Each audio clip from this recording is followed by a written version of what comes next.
आप पब्लिक को उकसा भी रहे हो, आप और जो पब्लिक है उसे उकसा रहे हो कि इस लेडीज का गला घोट के मार देना चाहिए। यानी आप सीधा सीधा अपराध कर रहे हो। बौद्धिस्ट आदमी ना तो उसकी राम की बात करेगा, ना कृष्ण की बात करेगा, ना रामायण की बात करेगा, ना महाभारत की बात करेगा, और ना अर्जुन की बात करेगा, ना कर्ण की बात करेगा। और ये जो बात कर रहा है ना, कृष्ण की बात कर रहा है। अगर ये इस बात को कहता है कि बीएसपी वहाँ पे डाउन हो गई है, बीएसपी जीरो आ गई है, जीरो के हिसाब से वो मायावती का गला घोट रहा है, तो यहाँ भी तो दिल्ली में जीरो है 15 साल से, 10 साल से क्या है, खाता भी नहीं खुल पाया कांग्रेस का। तो इसमें हिम्मत है, ये कहेगा प्रियंका गांधी का गला घोट के मार देना चाहिए, ये कहेगा सोनिया गांधी का गला घोट के मार देना चाहिए। गुलाम है, नहीं कह सकता। कांग्रेस का वजूद नहीं है दिल्ली के अंदर, ये गुलाम है, ये केवल अपने लोगों पे उंगली उठा सकता है। बहन जी का, मायावती का गला घोट देना चाहिए, हम इसकी घोर निंदा करते हैं। और मैं ही नहीं, पूरी दुनिया में, पूरे भारत में जहां भी लोग संविधान से, महिलाओं से प्यार करते, गलत नहीं, घोर विरोध बहुत ज्यादा गलत कहा है।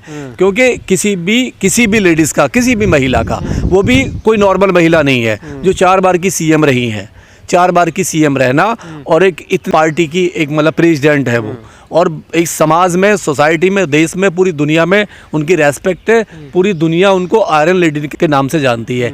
और आप अगर उनको कह रहे हो कि गला घोट दे के मार देना चाहिए, तो एक तो खुल के है कि आप एक ना महिला विरोधी हो। जाति की तो छोड़ दीजिए, आप जाति विरोधी कितने हो वो तो अलग बात है, लेकिन आप सीधा सीधा के एक ना महिला विरोधी हो। आप एक सीएम को, आपने देखा होगा कि इस देश में 75 साल की आज़ादी में इंदिरा गांधी का मर्डर हुआ, इंदिरा गांधी को मारा, एक आतंकवादियों ने मारा, राजीव गांधी को मारा, आतंकवादियों ने मारा, बहुत सारे लीडर मरे, आतंकवादियों ने मारा। लेकिन कोई भी मेंबर पार्लियामेंट का इस तरीके से कहना, एक सीएम को, एक्स सीएम को जो 4 बार सीएम रही हो यूपी की, और एक बड़ी, एक समाज में जिसका एक ओहदा है, दलितों की बड़ी नेता नहीं, औरों की भी, मतलब जो मतलब बहुजन लोग हैं, माइनॉरिटी है, उनकी भी बड़ी लेडी, आज भी पूरी पार्टियां, हर पार्टी उनको सम्मान से उनका नाम लेती है। और एक ऐसा आदमी, एक सांसद, जो सांसद रहा है 5 साल, वो एक कैसे कह सकता है, गला घोटने की बात कर रहा है। तो ये तो एक बहुत बड़ा विषय है कि उसमें कितना जहर भरा हुआ है, और जहर कहाँ से आया है। एक आदमी के अंदर, बसपा के खिलाफ तो उदित राज बोलते रहते हैं ना, वो तो देखिए, पार्टी के खिलाफ बोलना अलग बात है। आप पार्टी के खिलाफ बोलिए, पार्टी की विचारधारा के खिलाफ बोलिए, ये तो पार्टियों का है। कांग्रेस, बीजेपी, आम आदमी, हम भी किसी पार्टी, लेकिन नहीं, आप टारगेट नहीं है, आप सीधा सीधा मर्डर करने का ऑर्डर दे रहे हो। आप नॉर्मल प्लेस पर नहीं कर रहे हो, आप एक वहां पे एक कॉन्फ्रेंस कर रहे हो, पब्लिकली कॉन्फ्रेंस है, अपने घर में नहीं दे रहे, आप पब्लिक को उकसा भी रहे हो, आप और जो पब्लिक है उसे उकसा रहे हो कि इस लेडीज का गला घोट के मार देना चाहिए। यानी आप सीधा सीधा अपराध कर रहे हो। तो मेरी तो ये है कि ये जो आदमी है ना, ये देखिए, ये समाज का आदमी नहीं है, ये बहुजन भी समाज का भी नहीं है, ये गुलाम है, ये मानसिक गुलाम है, और ये बीमार हो गया है। जो आदमी 5 साल बीजेपी में रहा हो, देखिए, पहले इसका नाम था रामराज था, नाम इसका रामराज था। इसने बाबा साहब को धोखा देने के लिए, बीएसपी वालों को धोखा देने के लिए, मैं असली अम्बेडकर मैं बता रहा हूँ ना, असली अम्बेडकर वादे कभी भी अपना नाम चेंज नहीं करते। जो उनका नाम है वो मेरा रहेगा। मैं बाबा साहब को फॉलो करूंगा, मैं उनकी 22 प्रतिज्ञाओं को मानूंगा, मैं संविधान की रेस्पेक्ट करूंगा, मैं जितने महापुरुष हैं उनको मानूंगा, लेकिन मैं कभी भी ना तो अपना नाम चेंज करूंगा। इसने अपना नाम चेंज किया, धम्म की दीक्षा ली, उसके बाद में क्या किया, हमारे लोगों के ऊपर इसने राजनीति की, हमारे लोगों का इसने संघ बनाया, और संघ जब मजबूत बन गया, उस संघ को, पार्टी को, फिर पार्टी बनाई, फिर पार्टी बना के इसने पूरी पार्टी को बीजेपी में जाके विलय कर दिया। यानी दलाली, गद्दारी, बदमाशी जो की वो इसने की है, वो किसी और ने नहीं किया। यानी पूरे लोगों को, पूरे समाज को बेच दिया आरएसएस के हाथों, बीजेपी के हाथों। और 5 साल घुटने टेके इस आदमी ने। जो काम वो कोई तो कसम खा रहे हैं बसपा मायावती को खत्म करने की, जो काम कभी भी किसी अम्बेडकरवादी ने नहीं किया। आप पार्टी के साथ में समझौता कर सकते हो, सरकारें बना सकते हो, कि पहले हुआ है, रामविलास पासवान ने सरकार में गया, लेकिन कभी भी उसने घुटने नहीं टेके, अपनी पार्टी का विलय नहीं किया।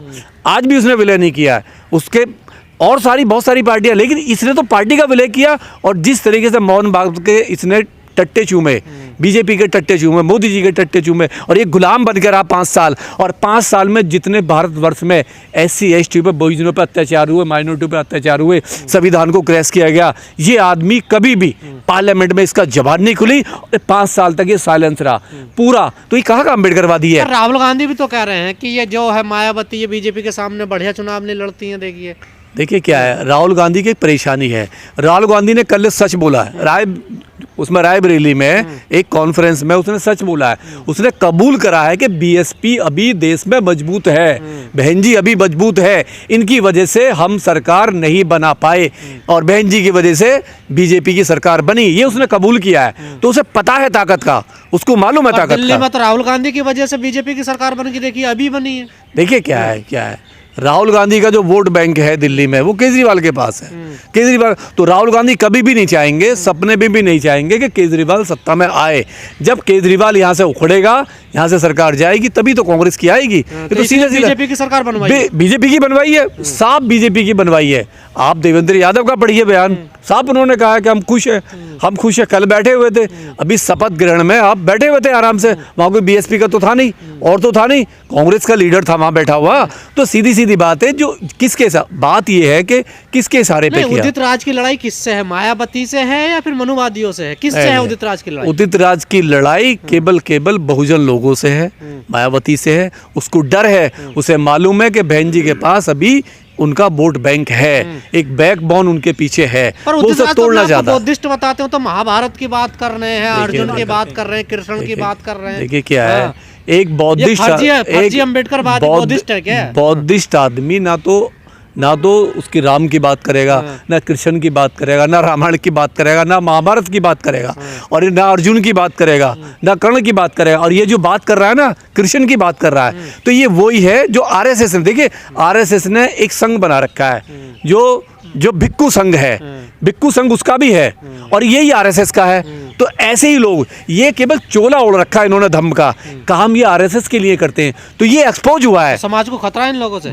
बहुत खतरा है। मैं कह रहा हूँ ऐसे लोगों को एक्सपोज करना, हर जो भी सोशल एक्टिविस्ट है, जो बाबा साहब के संविधान से प्यार करता है, जो अम्बेडकरवाद से प्यार करता है, जो 22 प्रतिज्ञाओं से प्यार करता है, उसको इस आदमी का चेहरा, इसका ही नहीं, इस जैसे जितने भी चोर है, जितने भी चोर है जो चोला ओढ़ के दम का, खूब मंदिरों में जाते हैं, गधे उठाते हैं, मैंने कहा नहीं, सब काम कर रहे हैं। ये तो मैंने कहा नहीं, ये अभी आपने देखा नहीं दिल्ली चुनाव में क्या कर रहे हैं, मंदिरों में सारे काम किए इसने सारे काम तो कर रहे हैं ना। देखिए इस सारे आज भी कर रहा है, पहले भी करता था वो। केवल बहुजनों का, जो अम्बेडकरवादी लोग हैं, जो बाबा साहब को मानने वाले लोग हैं, उनको धोखा देने के लिए इस आदमी ने धम का चोला ओढ़ के, और जो इसने लड़ाई लड़ी है ना, फर्जी लड़ाई लड़ी है। अभी तक एक भी लड़ाई ये ठीक से बहुजनों की लड़ नहीं पाया है। और जिस तरीके से आरएसएस का इसने गुलामीगिरी की है, और आज भी कर रहा है, आज भी गुलामीगिरी आरएसएस कर रहा है कहीं ना कहीं। ये हमारा कभी हो नहीं सकता। और मेरा मानना यह है कि इस पे मुकदमे तो हो, इसका बायकाट भी होना चाहिए जगह जगह। जिस तरीके से बसपा के लोग धमकी दे रहे हैं वो भी तो सही नहीं है ना। देखिए मारने की, पीटने की। देखिए मैं कानून अपना काम करेगा। आप किसी महिला को, वो भी सीएम को, एक्स सीएम को मारने की धमकी दे रहे हो, आप चैलेंज दे रहे हो कि उसको मार देना चाहिए। अरे कहावत है, मैंने कहावत कही है एक ऐसा ही कहावत। आप किसी को गला घोट के मारने की कहावत नहीं होती है। आप ऑर्डर दे रहे हो, लोगों को उकसा रहे हो, आप तो लोगों को उकसा रहे हो मारने के लिए। कहावत नहीं होती है, कहावत तो कुछ और होती है, ठीक है, मारने की नहीं होती। एक भी कहावत मुझे बता दीजिए कि किसी आपने तो सोनिया गांधी जनता को भड़का रहे हैं, कहने मतलब दिल्ली में कांग्रेस हारी, दिल्ली में 70 रैली कांग्रेस ने की, प्रियंका गांधी थी, ठीक है, सोनिया गांधी थी। इसकी हिम्मत थी क्या? इसमें हिम्मत है?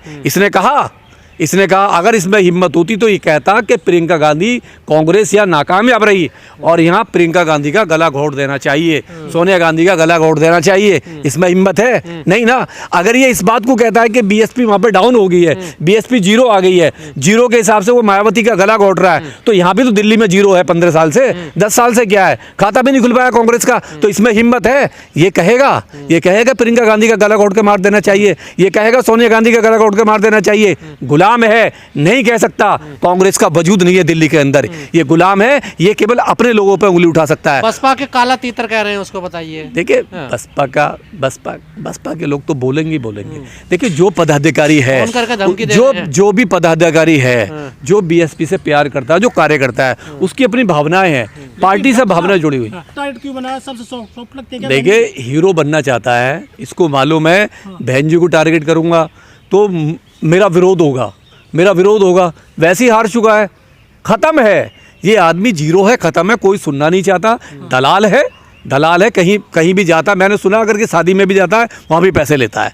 मैंने सुना है ऐसा कि शादी में जाता है वहाँ पैसे लेता है, इसको गिफ्ट चाहिए, लोग बुलाते हैं, लोग बुलाते पैसे लेता है, शादी में जाके गिफ्ट लेता है, तो ये तो दलाल है। मैंने आरक्षण की लड़ाई लड़ी है। आरक्षण की लड़ाई लड़ता तो पार्लियामेंट में SC/ST एक्ट पे जवान EWS का कोटा लागू हो रहा था 10%, इसका मुंह नहीं खुला, इसका मुंह निकल। जब संविधान की हत्या हो रही थी ये साइलेंस बैठा हुआ था, कहाँ गया था ये पार्टी में था, बीजेपी में था, इसने सपोर्ट किया, वहां पे सरकार का सपोर्ट किया। पर बसपा भी तो मजबूती से चुनाव नहीं लड़ रही ना। देखिए बसपा नहीं लड़ रही मजबूती से, बसपा को इनाम मिल रहा है, बसपा धरातल पर है। इसका मतलब ये नहीं है कि आप किसी लेडीज को, किसी महिला को गला घोट के मारने की धमकी दोगे, लोगों को उकसाओगे, तो हम पूरा विरोध करते हैं। और ये घटिया है, ये चीप पब्लिसिटी है, ये एक ऐसी पब्लिसिटी लेने के लिए कि बड़े आदमी को आप टारगेट करो ताकि उसके चाहने वाले, उससे सहानुभूति रखने वाले लोग रोड पे आएंगे और तेरा पुतला जलाएंगे और तू फेमस हो जाएगा। और ये नहीं होगा। एक पागल, जब कुत्ता कोई पागल हो जाता है ना,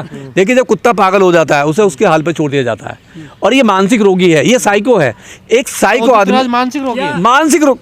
मानसिक रोगी नहीं होता तो इतना पढ़ा लिखा काबिल आदमी जो IRS रहा है, ठीक है, वो कभी भी किसी महिला को, आप BSP की तो छोड़ दीजिए, मायावती की छोड़ दीजिए, एक आम महिला को भी वो मारने की धमकी नहीं दे सकता। जिन यादवों के साथ वो PC प्रेस कॉन्फ्रेंस कर रहे हैं, क्या वो यादव मिशन चला पाएंगे? वो बाबा साहब को समझ पाएंगे? वो अरे वो सब बकवास लोग हैं, वो सब 420 लोग हैं जो उसके साथ में बैठे हुए हैं, वो गुलाम है, वो गुलाम हो 420। उन्हें उसको कभी भी मिशन का मतलब नहीं पता, नहीं पार्लियामेंट क्या होता है, संविधान क्या होता है, विचारधारा क्या होती है, लोकतंत्र क्या होती है, डेमोक्रेसी, उन्हें कोई मतलब ही नहीं है। वो तो गुलाम लोग। उदित राज के मुंह में ये शब्द कांग्रेस ने डाले हैं क्या? डेफिनेटली।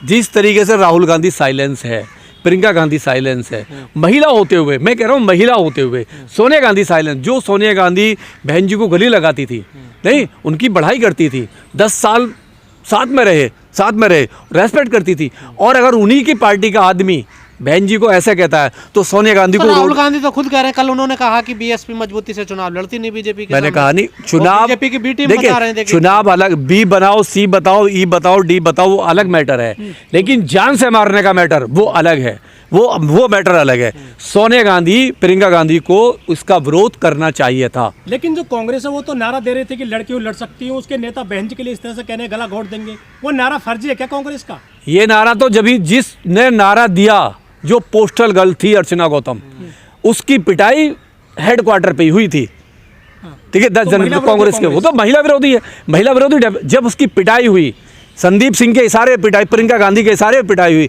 और एक FIR तक भी नहीं हो पाई, और वो आज़ाद घूम रहे,